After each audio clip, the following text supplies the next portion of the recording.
Rachel, thank you so much for joining us today and welcome to the Motherhood podcast. Thanks so much for having me. It's good to be here. Well, I'm glad we could make our schedules align. I know that you have a lot more kids than I do, so there's a lot of juggling of schedules between, your crazy schedule, my crazy schedule, and our spouse's crazy schedule. And so I'm glad we could finally make this work. Could Me we too. just start off by everyone just getting to know you a little bit better, describing your background. Feel free to talk about education and how you met your spouse and your kids too. Wow. So it started when I was 5. I'm just kidding. So I have 6 beautiful children and 1 child in heaven, so 7 in all. And my husband, Jason, and I have been married for almost, gosh, I'm really bad at this. I always have to do very quick math because he always knows it right off the top of his head. And I'm like, So you what? can rely on him, right? So you don't Yeah, have to every think time, about but he's not here, so I can't turn to him and go, "Tell me how long we've been married." But we have been married for almost 13 years. Oh, nice. Coming this Christmas, it'll be almost 13 years. Oh, And congratulations. yeah, thank you so much. And we are just it's really beautiful the way that we kind of came together. We keep finding out that we both probably played each other in sports in high school Oh, wow. and never met in high school. And so we both I went to college here in town. He went to college somewhere else and was actually home after college getting ready to go to PA school, physician assistant school. And when he was here for the 3 months, that's when we met. So Wow, that's incredible.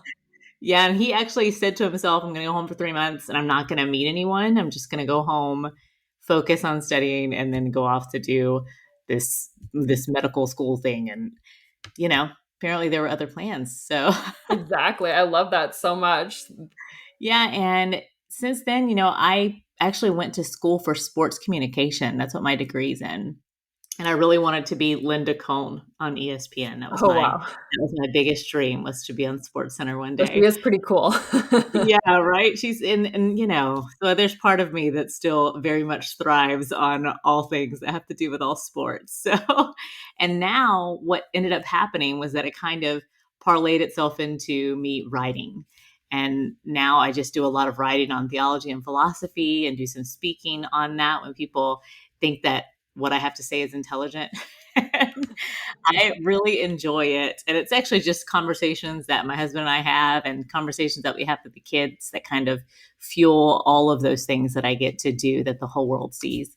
And it's just been a beautiful journey.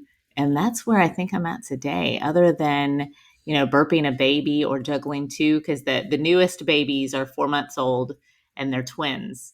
So we actually had soccer tonight. I'm sure all the moms can attest to this. I'm at the soccer field. Jason couldn't come at the last minute. And I'm sitting there. It's starting to sprinkle. Kids are everywhere. One kid's actually having practice. And the two twins had their like shots today, their 4 month checkup Oh, shots. yeah. And then I tried to give them something to calm their little fevers. Man, they were not fans. So then we Oh. just went to the soccer field because that's what you do, right? As a mom, like we got to do all these things. It's fine. Just take your little fever out to the rainy field. So Yeah, exactly, exactly. I know, I was gonna bring up your twins and then also just yeah. ask you how you do it because I just went to a pumpkin patch today with 2 kids and I'm so tired. I'm, like, wiped out. I'm like, Oh my "How god. am I so tired from a pumpkin patch?" I can't even imagine taking all the kids to a soccer practice. Oh man, it is so taxing. But I find the thing that makes it not taxing is like a mental preparedness before I go, like a mental and spiritual just let's suit up. I need to get Yeah, in all my tactical gear here for my mental health, my spiritual health, and just be ready.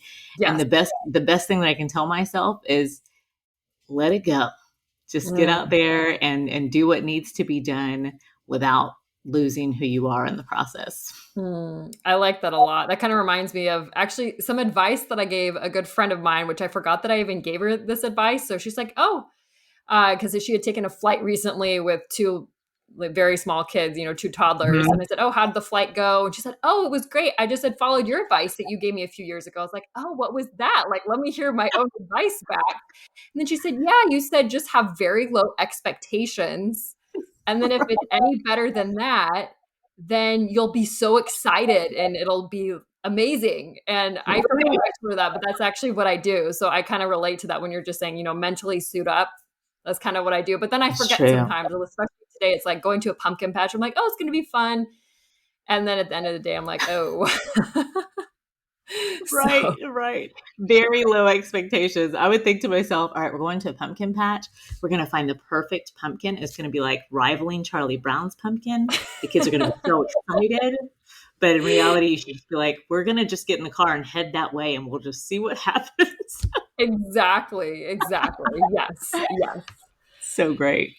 Yeah, no, so true. Well, what I would love to dig and dive deeper into what you view is intelligence. I know it's kind of a broad question, but I know I read an article that you wrote recently on intelligence and the role it has in the life of women and mothers. And I know it sounds like a very deep topic, especially, you know, both of us Sure. are like super tired at the end of the day. And it kind of seems a little, I don't know, that it's kind of a little bit out of reach for most moms. Like even now thinking about, I'm like, what am I doing talking about intelligence when I can't even remember the name of the stroller? You know, like get in the thing, you know? So, but I love, Wheel. Yeah. yeah, exactly. But I just loved reading your article and I just found it so inspiring. And I just love how you phrase everything. So I'll, you know, I'm just going to leave the question broad and let you run with it. Wow. Thank you so much for this really difficult question right now. So, I was sitting there and I was trying to figure out, what is intelligence? And right now you have just the gamut of it. You have artificial intelligence that exists right now in the world that we think that intelligence can be replaced by something that's not actually a person. And the problem with that, of course, is how it robs the human person of their own dignity. So artificial intelligence is exactly what they call it. It's artificial. Then when you think about, well, what is my intelligence? What's the intelligence of the human person? And it is so broad, like you said, that you can say, intelligence is really how you understand things, how you are able to posit things as abstract or logical, how you're able to piece together pieces of a puzzle, or how you're able to then take something and be able to pull it apart in such a way that it goes from something that's too large to being something small enough that you understand. But for for all intensive purposes, especially in that article, for me, what I like to view intelligence as is the capacity to know or the Mm, capacity to understand.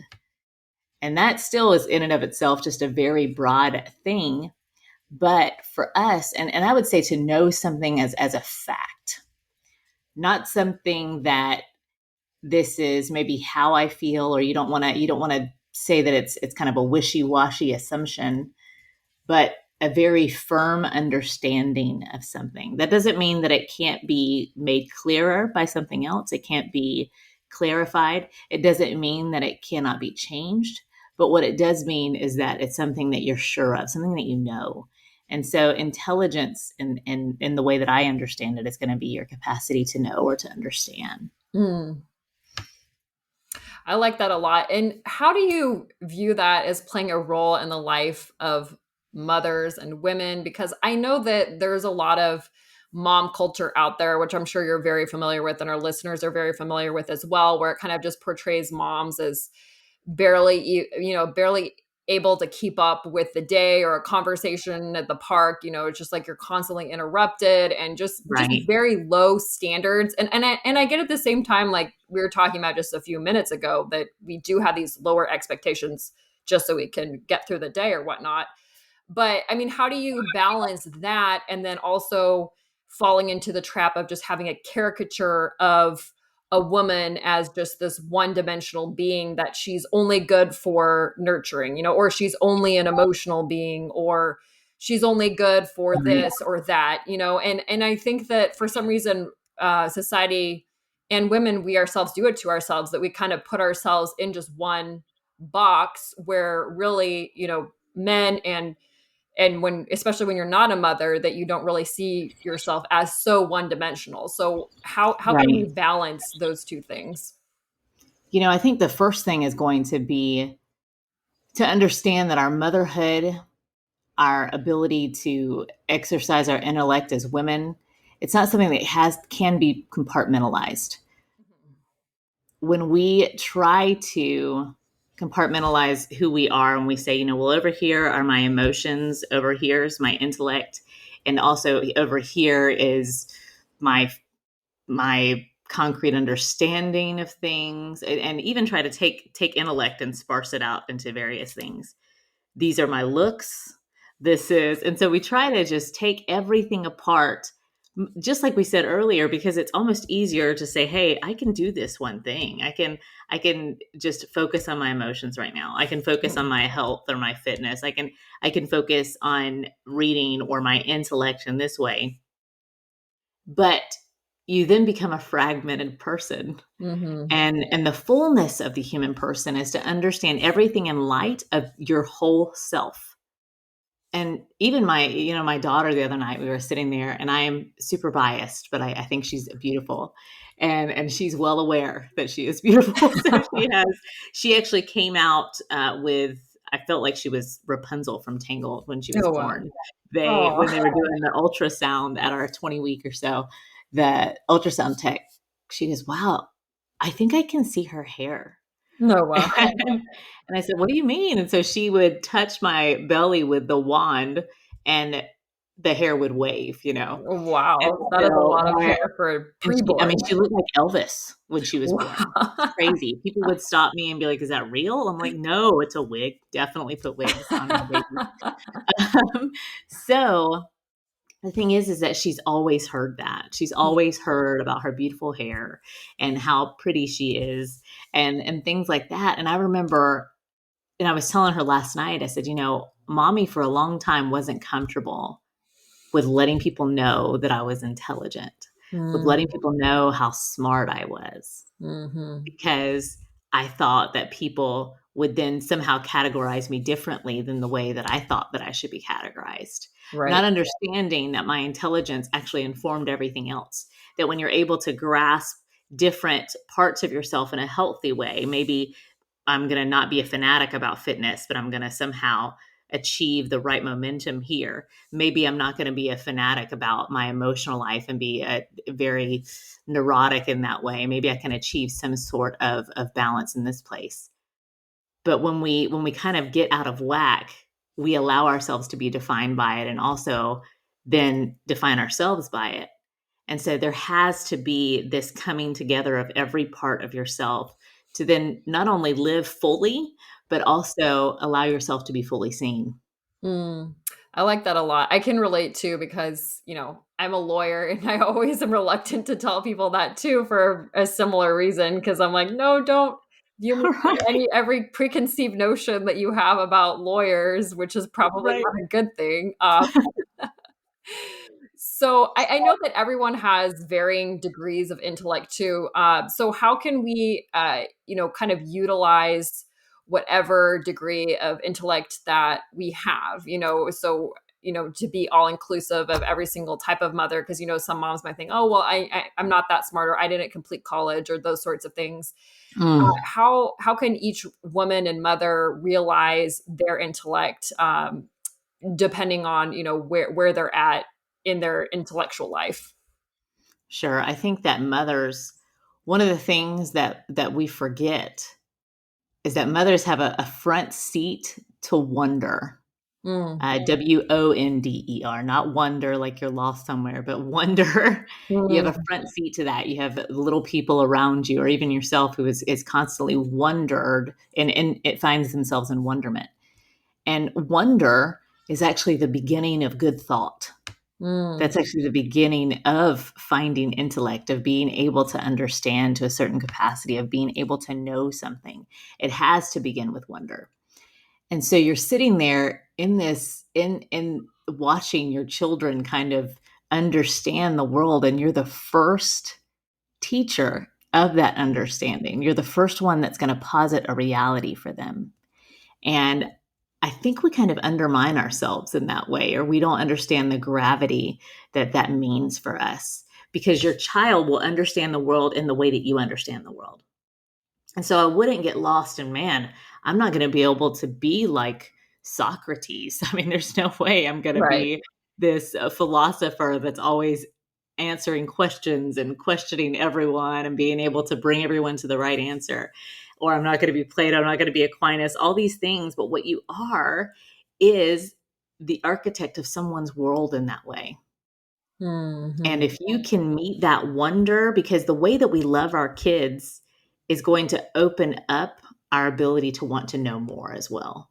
You know, it's Mhm. something very simple. I said that I really loved sports earlier. That was a very minute, there wasn't a whole lot that I loved about sports other than the competition of it. And there were very few sports that I knew everything about. So, Mhm. football, basketball, and golf. Those were the three things that I could sit down and cover those sports. When someone tried to introduce soccer to me, I remember looking at them and being like, "These rules are horrible. I have no idea why you have these rules." Sounds And like then something my husband would say about right, I was soccer. like, "I'm done. I'm not doing that." And so Yeah. now my kids and my husband love soccer. And because of their love of soccer and my love for them, it made me want to know more about soccer. It Right. made me want to understand the thing that they loved. And so I think as mothers, we're able to not only expand the understanding of our children, but when they start to ask us questions about bulldozers, I mean, we're probably going to go out and try to figure out everything that we can answer about bulldozers because we need them to realize how smart mommy is. Mommy knows everything about bulldozers. It's amazing. And so I don't think we can reduce ourselves to just this degree or to just this encyclopedia. We only know the N encyclopedia or something like that, but we can then say, actually, my understanding, my intelligence is always expanding because the intelligence of my child is always expanding. Mm. I love that so much. That reminds me of, I one friend of mine, she posted on social media recently just how she learned every single dinosaur and their names and all their characteristics inside and out for her son. And I just thought that that was so sweet because, that's something that just as you were saying, that the mom will go to the lengths of educating herself and Right. getting to know something that her children are passionate about inside and out just so she can give all those facts to her child. So I think that that's such a beautiful way of incorporating the intellect into your life as a mother. So I love that a lot. Yeah, my husband and I always joke that the only reason why we love theology and philosophy is because our kids ask us the most pressing questions. So the Lord gave that to us so that we would somehow be able to keep up with them.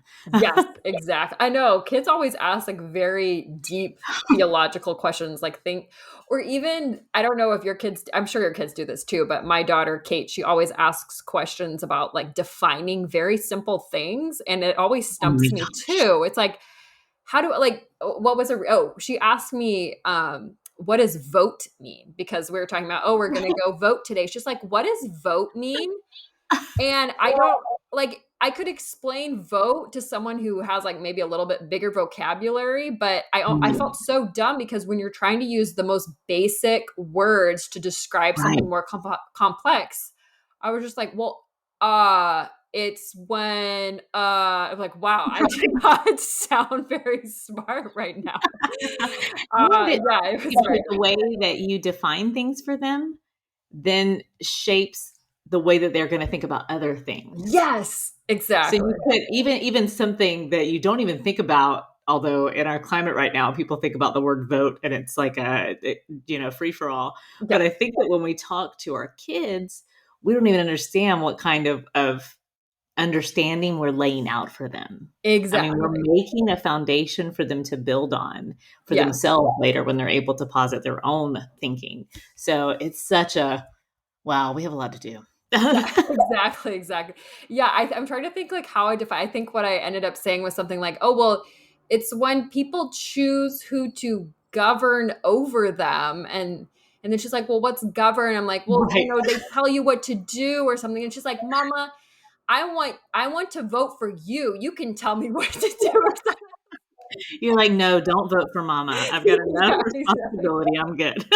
Yeah, exactly. I was like, no, okay, next topic. No. Yeah, so it's oh, the life and the mom, I guess. So Right. Exactly. so in the article that I read, and did you write it for? Was it the Catholic woman that you wrote it for? I'm trying to Yes. remember. Okay, yeah. So in that article that you wrote, I really liked how you said that too often women are reduced to their emotional life, which, while beautiful, does not encompass all that we are. I'm reading just a little excerpt. We are more than how we feel, and we are learning the value of our emotions and the freedom required to actually feel happiness, sadness, joy, or anger. We must not allow ourselves to be reduced to them alone. Your emotion holds greater weight when you're able to derive why you feel, when you feel, how you feel, and what you feel as a means to engaging your whole self in the life you've been called to lead. If your heart is if your heart is truly in something, it allows your mind and will be to be steadfast and unrelenting. But you must engage your intellect and will. You must challenge yourself to think deeply, to be moved intellectually, to ask questions, and to keep looking for answers. And I just wrote that out and took that excerpt from that article because I thought that was just so beautiful, and just, as you were saying, a way to incorporate the intellect into your life. But do you have, an example from your own life that maybe you could share how you do this? Because I'm a big person and big believer into examples. It Right. helps me like Right. process things. So I don't know if you have maybe like a couple examples, but I just thought that that was such a beautiful statement that you wrote. Oh, sure. So tonight, actually, perfect example was tonight at soccer practice. The babies are a little fussy because of their shots from today, and it starts to sprinkle a little bit. And practice is not quite over, so I'm trying to figure out what to do. And I was by myself, so it was a little bit easier in that moment because the other kids were playing somewhere. And they ended up coming over right in the middle of me trying to figure out what the next steps were. And one of my sons is a weatherman. And so as soon as he comes up, he's like, Mom, I'm pretty sure it's going to start raining right now, which really adds to the stress of the situation. Like, I know it's going to start raining. I feel all the same raindrops. And so I'm thinking to myself, okay, you emotionally are trying to form a reality, and for me emotionally I was going, there's going to be a monsoon, the babies are going to get the flu because we're out here, and then I'm going to have all this wet stuff in the car, and we're never going to get to the car is so far. And then I had to at some point bring in my intellect, and my intellect is like, Rachel, they're super tiny raindrops. They're not coming a lot. You're going to be fine. There's a little shelter over there. If you want to go to that shelter and then gather your stuff so everything doesn't get wet. And so I started to do that. And then, of course, it doesn't rain at all. But in the middle of it, it had like the little like warning sprinkles. And then when we got into the car, it, of course, downpoured. So we were well taken care of tonight in that way. But whenever I was sitting there trying to figure out what can I do, I then had to engage my will Hmm. because there's a big part of me that just wanted to give in to the freak out, give in Hmm. to the everyone grab your stuff. Yeah. We're about to all be drenched. There's a downpour. And that, when I started to engage my intellect, it kind of roped it in. And so I think if you wanted to then take the example and then also put it with another picture, you could almost say that emotion sometimes is almost like a tower that's leaning whichever way the wind wants to blow. Hmm. So it's leaning towards anger, it's leaning towards sadness, it's leaning towards joy. But your intellect comes along and starts to straighten out the things that are making it lean, Hmm. which is beautiful. But your will has to be engaged because your will is what cements it into place and allows it to actually become stable. Hmm. Because if I just sat there and realized, hey, this isn't as bad as I thought, and still stood there in the rain, my will would be absent. So we Hmm. really need to engage all three of those things. And I think a lot of times, because we don't practice bringing the beauty of our emotion into the beauty of our intellect, the beauty of our will, we compartmentalize ourselves and then only define ourselves by emotion because it's the loudest voice that we hear. Mm-hmm. But you have to bring those other three things in so that you're able to be centered, Yes. especially in moments of high stress that moms have every day. Definitely, definitely. I love how you put that you think that we have to put all of those together, the intellect, the will, and the emotions, because, Mhm. I myself, I tend to be more, well, before kids, I should say, used to be more non-emotional, but Right. more like a robot, I guess, because I was all like, oh, facts, because I'm a lawyer, like, oh, practical stuff, like this and that. And so Mhm. I'm on the other end of the spectrum where I've had to bring emotions more into my being. But then it's Right. hard to have that balance, because I've noticed that we as human beings, we tend to be pretty binary in what we Right. do. It's either, oh, we're this or that, we're, Exactly.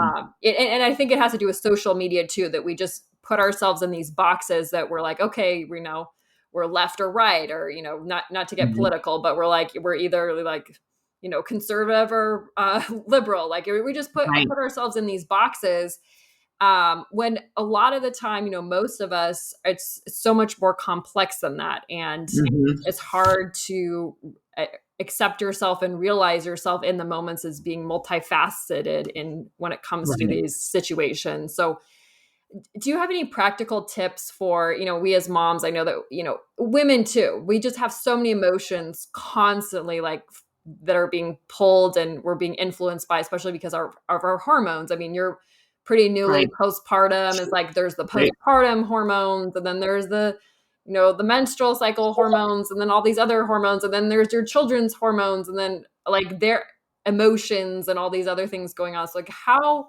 do you balance all of these together, and then also, with your intellect? And I don't know, sometimes I just kind of get overwhelmed with thinking about all of that. Right. I think it honestly, the key to all of it is making time for recollection. Mm. And a lot of times we're zooming from this, not zooming like video chatting, but we're I did going think of from that one first too. thing, right, exactly. We're going from one thing to the next thing to another thing, and we're not really spending enough time recollecting. And it Mm. doesn't have to be a constant thing, but especially when there's a moment where your emotional life kind of took over, it's good to sit down and go, okay, especially when you're mothering your kids, right? Yeah, When you lose your cool. I know you and I never lose our cool with our kids, but other of people, course, when they never. when they lose their cool, like our husbands, those guys, Oh when yeah, they they're out of lose their control. cool. But it's good to say, look back and say, okay, I lost my cool this morning when we were getting ready for school. Yeah. Why did I do that? Hmm. What brought me to that place? And then you can say, well, those are the things that I need to avoid. I need to Yeah. maybe get up a little bit earlier tomorrow. I need to make sure that I've done a little bit more so it's not so rushing, or allow Hmm. myself a little bit more time. But when we kind of think that this is all there is, my emotional life must just be this, or I can only operate without emotion, when we don't spend time recollecting all of those things and not compartmentalizing them, bringing them all together, Hmm. allowing your intellect to then say, hey, actually, we got to fix this, and Yeah. your will to say, okay, I'm going to do it. Right. There is a book. It's the Rules of Discernment by Saint Ignatius of Loyola, and it's probably been one of the biggest gifts to me, not just as a mother, but just as a person, maybe a better wife. And one of the things that it all speaks to this is that one of his rules actually says that when you're not at war, then the fortress has to be fortified. Mm. And that really speaks to recollection. And Hmm. he says, when the enemy has somehow gotten in, you need to, and the war is over, you need to go outside of the fortress and look at the walls and say, where is this weak? Let me Hmm. fortify this part of the fortress so that you never have to do that again. But if we Mm. don't spend enough time recollecting, we won't fortify the fortress. And we're going to be right back in the middle of war with weak walls when we should have taken care of it Mm. prior to that. Mm. And it's just a huge practice to spend time knowing yourself. And Mhm. if you can do that, that's the best way for you to be able to bring those things in, center them accordingly, and allow yourself to be the best version of who you are. Hmm. I love that so much. So how do you find yourself? Because I know that there's so much out there in the culture and social media and whatnot of, oh, be who you are and those sorts of things. But, it sounds like you've come to the point where you are really able to recollect and actually realize who you are. And how do you get to that point? Oh man, that's a loaded question. How much time do we have? I'm just kidding. the One of the things that has always it's really changed my life is there is a theologian. He actually was a pope later, but um, Joseph Ratzinger, everybody knows him now as Pope Emeritus Benedict XVI. And one of the things that Joseph Ratzinger wrote about was the fundamental pattern of the human person. And what he meant by that was that every person is called to be child, to be spouse, and to be parent. And there's a lot that goes into that, but without going down this rabbit hole of theology and anthropology, what it really comes down to is that your recollection, me being able to find myself, is me going, hey, I need to be a really good parent. And in order to be a good parent, I have to be a good spouse. But in order to be a good spouse and a good parent, I have to be a good child. Mhm. And I'm not talking about a child to my biological or my adopted parents in this case, but I'm talking about for me, it being a child of God, Mhm. being able to find myself as someone who is loved, someone who is loved for who I am, that there is nothing that changes that I am indeed unrepeatable and completely unique. And his love for me holds me in existence. That even if I somehow wasn't loved, I would literally cease to exist. But because of that, I'm held into this place and this moment. And I think that if we can realize that those things shape who we are, and every person is called to it. So Mhm. even if you're not married, maybe you're a single parent and you're thinking, well, Rachel, I can't be a spouse because I'm a single parent. Well, spouse doesn't necessarily mean a marital spouse. Spouse means walking with and abiding with someone. So even that spousality is actually found in sisterhood. It's Mhm. found in friendship. And maybe you're thinking, well, my parents were horrible. I've never known what it was like to be a child. Well, your kids show you. Mhm. Your kids really give you the understanding and the will to say, man, the things that I faced when I was a kid, you're never going to face them. Mhm. I'm going to bring you somewhere that's better than where I began. And when you're realizing those things, you can go back to, man, I want to redeem my childhood in this way. Mhm. And you can do that now. That's not just something wow, the clock's already ticked and I can't go back. Really, now you can go back and say, my childhood was what it is. But if I can somehow find a place where I'm loved and find a place where I am cherished and unique and unrepeatable, and whoever's listening right now, that's true. There's nowhere that you have to go in this moment. That's the truth of who you are, that someone loves you, that someone has a purpose for you, someone created you and desires for you to be loved, Mhm. and that you're enough in your motherhood, in all of our frailty. That's enough. And I think that getting to that place where I can just say, hey, this is enough. I can always find myself as a child at my father's feet. That's so beautiful. It's reminds me a lot too of basically our entire motto of that there's no way to be a perfect mom, but many ways to be a good one. Just because I know that a lot of mothers are just constantly striving to be perfect, but you just said yourself that you can start at any time. That it just because you might feel like you haven't been doing a great job up until this point, or just because you had a bad day doesn't mean that that's how your parenthood or motherhood is going to be Right. defined, and that you are always have that opportunity to recollect and reconcile and then move on. So I just think that that's just so beautiful. So why do you think that society only views women and mothers as one dimensional and this kind of caricature of that we are only emotional? I just see that so often. And I mean, I know Right. dads are portrayed a certain way too recently in a lot of movies and those sorts of things, kind of like, oh, the clueless dad. So I know it's just not moms that are kind of portrayed in only one dimensional way. But I mean, it is kind of unfortunate that, for Right. most movies, like, okay, there's the stereotypical dad, there's a stereotypical mom. But why is it that you think that women and mothers tend to be portrayed in that one way? I think a lot of times it's because that's what people are comfortable with.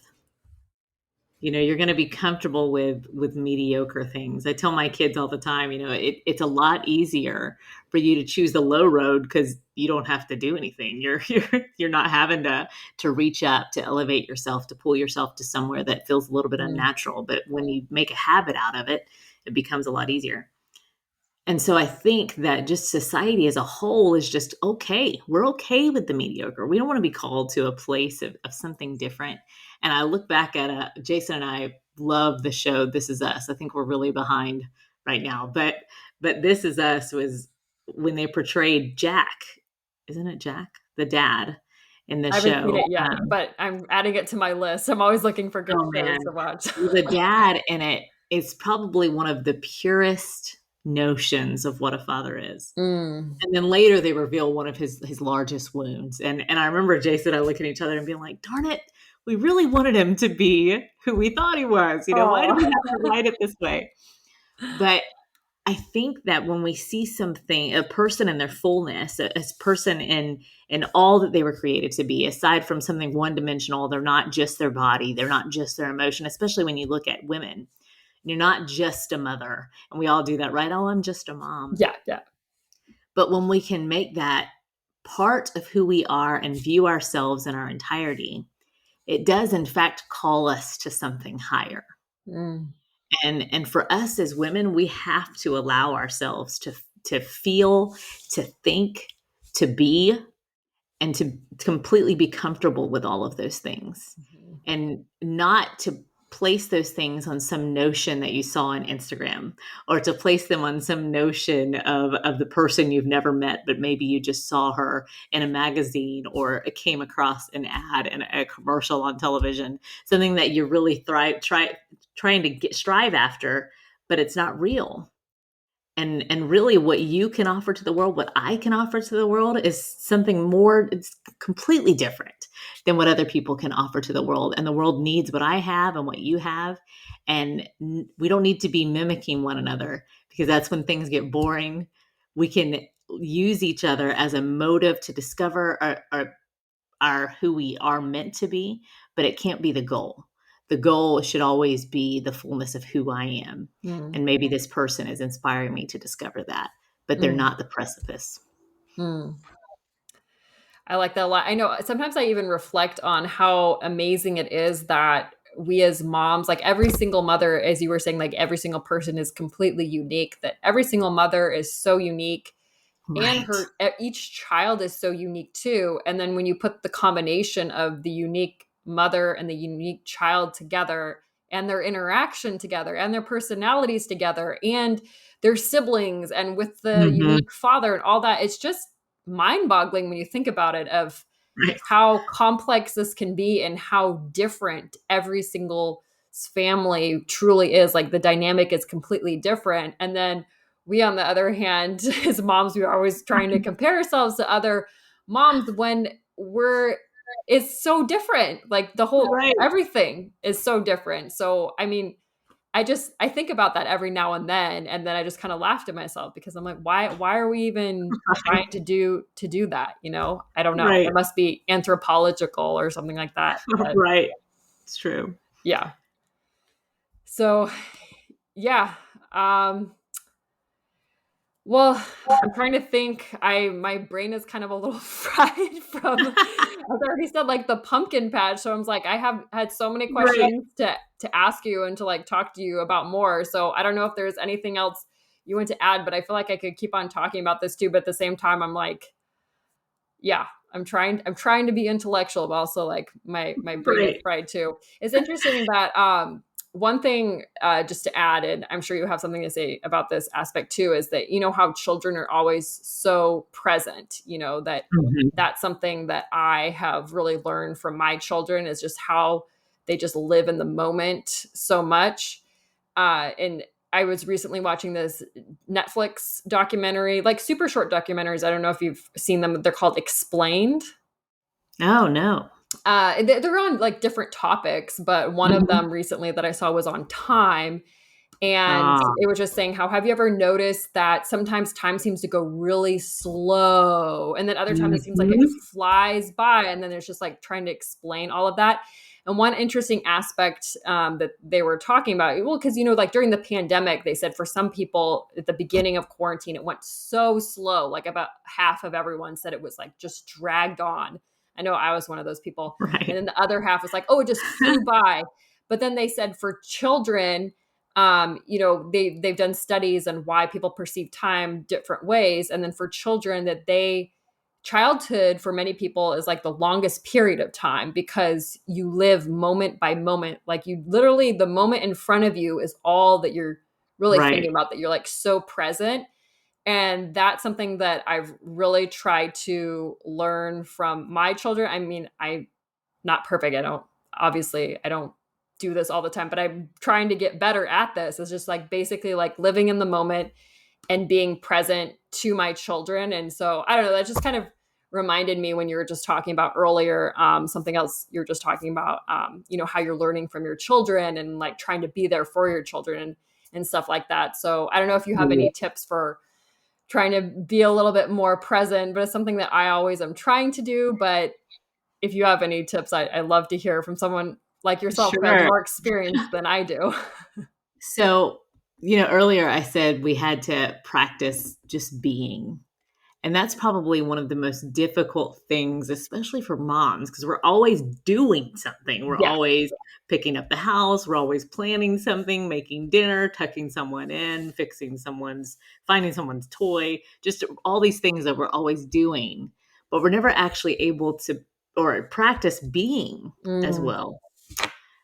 And one of the things that I noticed is that, of course, when you're having the most fun, you end up looking at the other person and going, man, time really, is it really 10 o'clock right now? Or is yes. it really time to go? It feels like I just got here.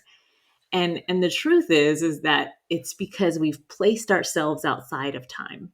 And Mm. my friends and I like to call it ontological time. Ooh, I Like like you've that. actually entered a space where you're just so comfortable with being that time doesn't exist here. You're Wow. just you're just completely enveloped in being with the other person, being in this moment.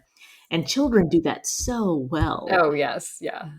And it's something that honestly my son made me think about it the most one night. He After we had lost our fifth child, Mm. I was getting him out of the bathtub. My mom had also recently passed away at that point. Oh. And I'm getting him out of the bathtub, and he says, Mom, do you think that when we get to heaven and we see grandma and we see the baby, do you think they're going to be really mad that it took us so long to get there? And I was just like, okay, well. But I ended up telling him, I said, buddy, where's the place that you have the most fun? And he said, well, Disney World. And I said, well, that's true. I said, right when we go to Disney World, when I tell you that it's time to go, don't you feel like, man, mom, feels like we just got here? And he Mhm. said, yeah.